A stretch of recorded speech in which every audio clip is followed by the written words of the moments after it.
for all those tips. As we head into this afternoon, we see the chance for some severe weather once again. Very similar setup to yesterday and the day before. And we're even going to be seeing some rain showers starting out this morning. Not going to be seeing a whole lot of sunshine today. As we get a look over Princeton, we did have some rain showers moving through. Looks like it's come to a little bit of an end, or at least up against our weather camera there. We could still see some stray showers though, so keep that umbrella handy as you're heading off to work and school. Temperatures starting out in Mercer County going to be in the 60s, both 60 degree in Princeton and 64 in Bluefield.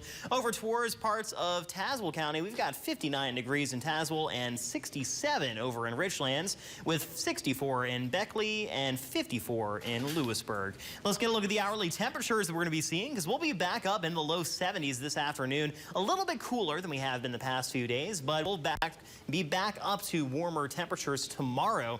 And overnight tonight, we're going to be very mild and dry, thankfully, with partly cloudy skies and lows in the upper 50s.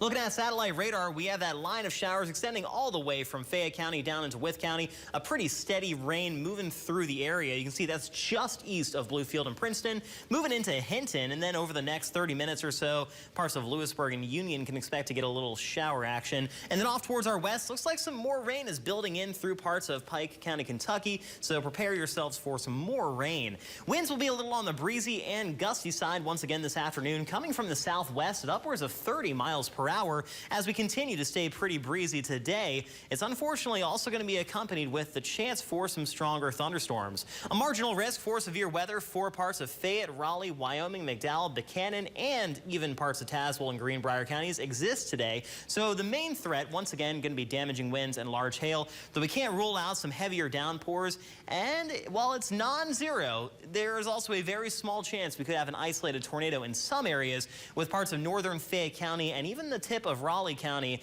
under a 2% tornado risk within 25 miles. So stay weather aware once again this afternoon. The main timing for those storms looks to be later on today, but this morning we're just looking at some showers to be moving through the area as temperatures warm up into the 60s. And then around lunchtime, we look to see a little bit of a break from the rain. Might see some isolated showers here and there. Otherwise, maybe a little bit of sun. And then around 2 p.m. and onward, we'll start to see those showers and thunderstorms popping up, continuing on into the evening, with the greatest chance for those thunderstorms once again being between 3 p.m. and about 7 p.m. After that, we'll see some clearing overnight, leading to partly cloudy to mostly clear skies, giving us quite the nice start to our Thursday, with partly cloudy and highs back up in the mid-70s by the afternoon. And then as we head into Friday, we're going to be watching a cold front pushing through that will be bringing us some more showers and thunderstorms once again. But by the weekend, it is shaping up to be a little drier. Looking at high temperatures to be on the cool side in the upper 50s, though with any luck, we'll escape rain-free.